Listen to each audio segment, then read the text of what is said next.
Hello, Captain Rex 2000 here. I bring to you a Dark Souls video from Dark Souls 3 that spans all the Dark Souls games. And this is going to be a theory, a very crackpot theory indeed. So the first part, I'm going to have several things that support this.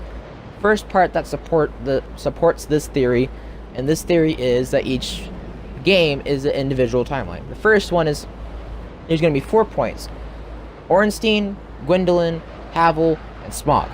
Only because, and Aldrich, but that's part of Gwendolyn because of Dark Souls 3, of course.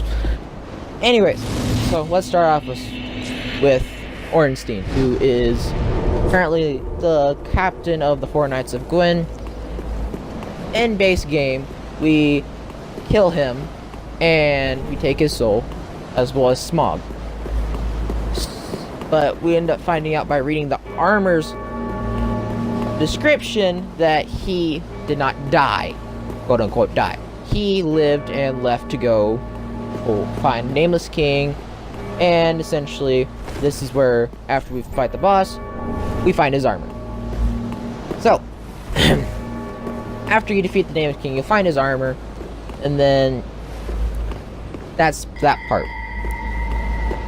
There's so many things, and by the way, Ornstein has popped up in all 3 games as first Dragon Slayer Ornstein, second Old Dragon Slayer, and then in Dark Souls 3 his armor description as Dragon Slayer armor.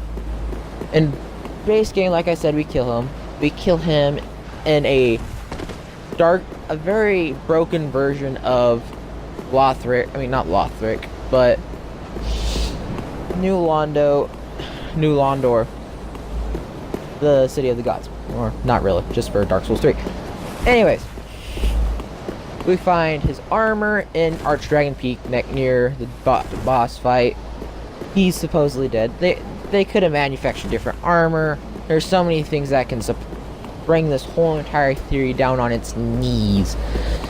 But in base game, we could have been fighting an illusion of Ornstein or Smog, who I'm going to go to next. Smog was also defending Gwen's daughter, Guinevere, and essentially failed at his duty and kind of died, as well as Ornstein. Well, Gwendolyn could have put up them as an illusion as well, like, because Guinevere was an illusion, and we just killed the illusions because, you know, illusions, why not? So we kill Ornstein in second game as Old Dragon Slayer, and he uses dark magic on his spear whose attacks are basically his ones from Dark Souls 1. And I already stated this. So since I already covered, well, no, I haven't. Smog in Dark Souls 3 is never found, but we end up figuring out that where Aldrich is the boss fight it took place to go kill Ornstein and Smog.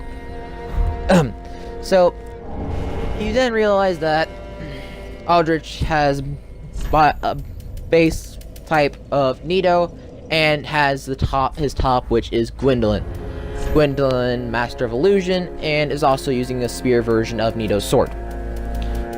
So in base game, we either kill Gwendolyn or we don't.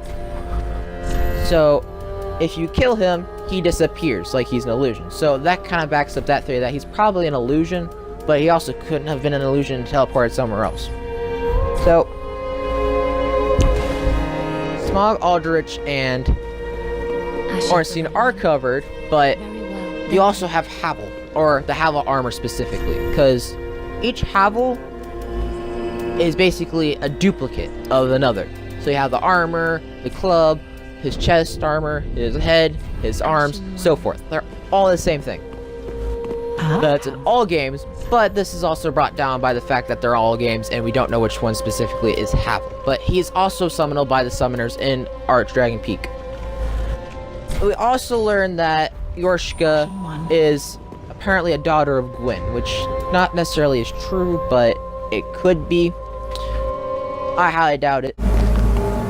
But anyways, You end up finding out Havel's armor outside of where the great old demon would be. Gives you a boss soul. Anyways, Yorshka, doesn't really need to be a daughter. She could have been like crossbreed Priscilla. Who knows? But oh well. Bye, Captain Rex. Coming out.